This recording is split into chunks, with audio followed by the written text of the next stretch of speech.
Hello everyone, welcome to JP online classes.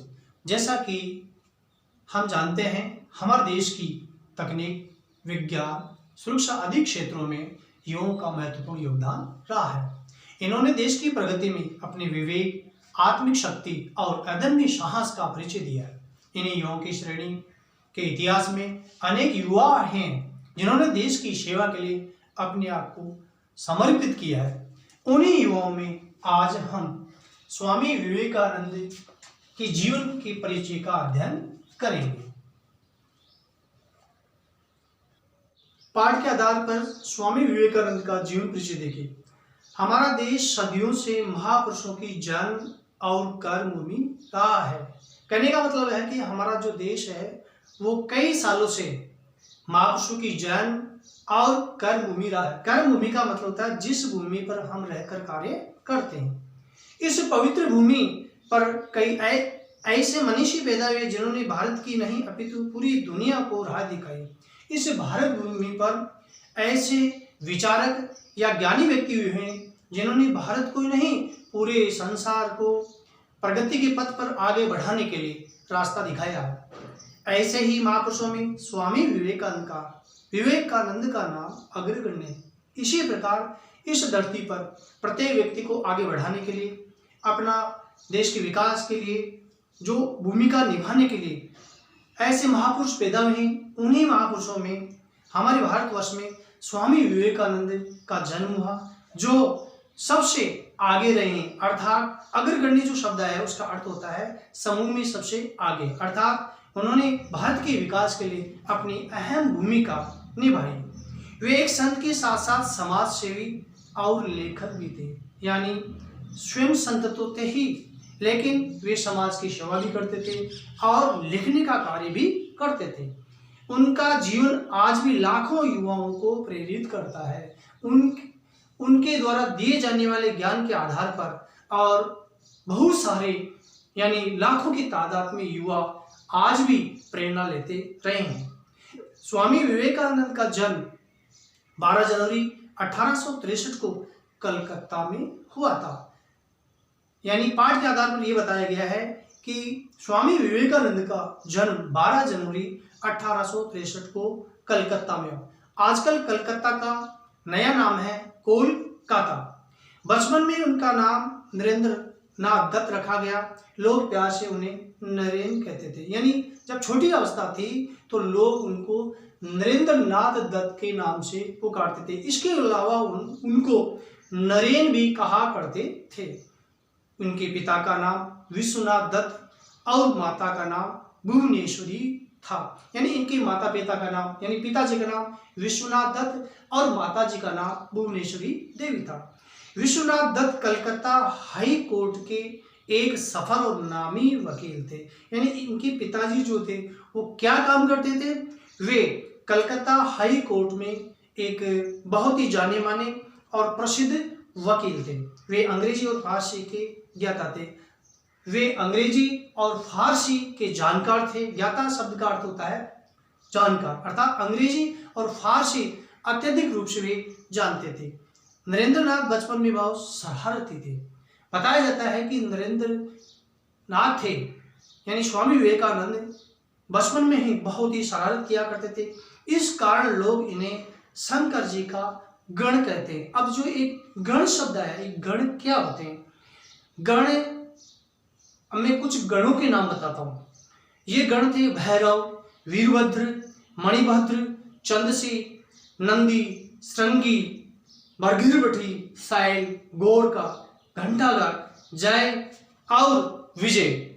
इसके अलावा पिशाच, दैत्य, नाग, नागिन, पशुओं को भी शिव का गण माना जाता है। ये सभी गण धरती और ब्रह्मांड में इधर उधर घूमते रहते हैं और प्रत्येक मनुष्य, आत्मा आदि के बारे में ये जानकारी प्राप्त करते हैं। इसी कारण से इनकी माता ने इनका गण के रूप में बताया गया और शंकर जी का गण बताया गया।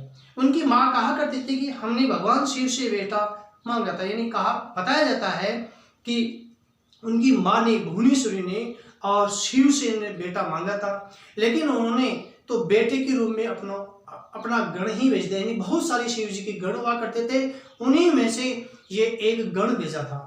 माता भुवनेश्वरी देवी धार्मिक प्रवृत्ति की महिला थी, यानी इनकी जो माता थी धार्मिक कार्यों में बढ़ चढ़कर हिस्सा लिया करती थी।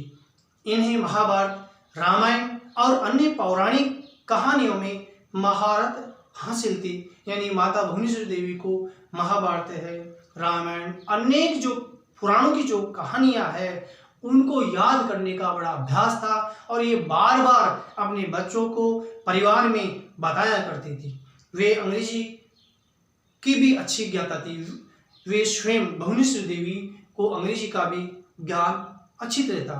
उन्हीं की छत्र छाया में बालक नरेंद्र को रामायण और महाभारत के अनेक प्रसंग कंठस्थ हो गए और उन्हीं की शरण में होने के कारण से बालक नरेंद्र को रामायण और महाभारत के अनेक प्रसंग याद हो जाया करते थे।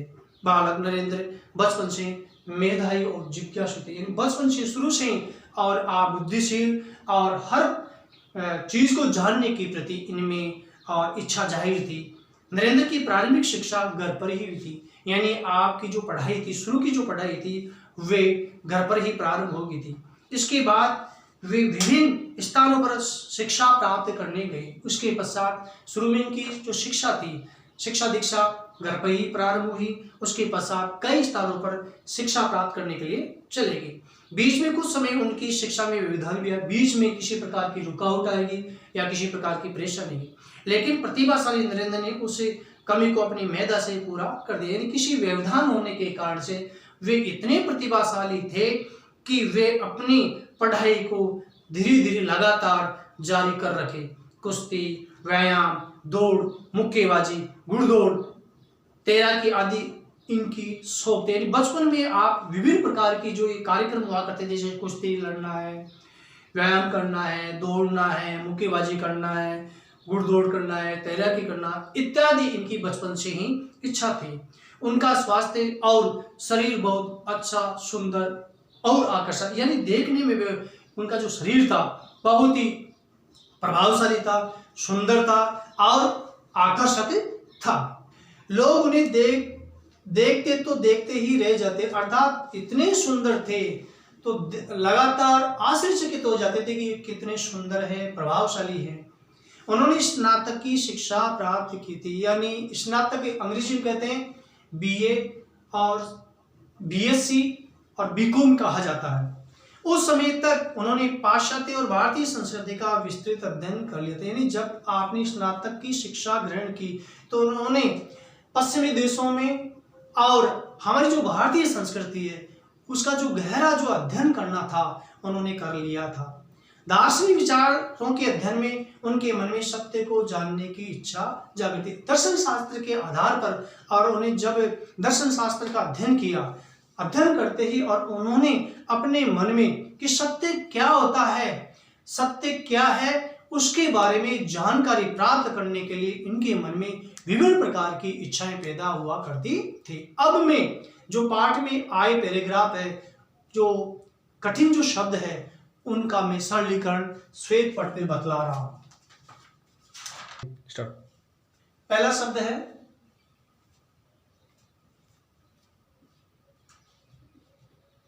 सदियों। सदियों शब्द का अर्थ होता है सालों, सदियों शब्द का अर्थ होता है सालों, बहुत समय।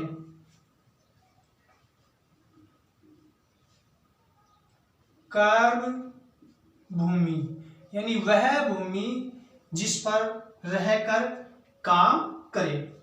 मनीषी, मनीषी का अर्थ होता है ज्ञानी, विचारशील। अग्रगण्य, अग्रगण्य यानी समूह में सबसे आगे गिना जाए। इसके पश्चात है ज्ञाता, जानकार। छत्र छाया, छत्र छाया का अर्थ होता है यानी शरण या आश्रय में रहना। इसके पश्चात आया प्रसंग शब्द आया। प्रसंग जो शब्द है इसका अर्थ होता है वार्तालाप का अंश।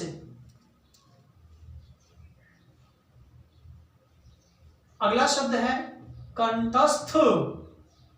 कंठस्थ का मतलब होता है याद होना।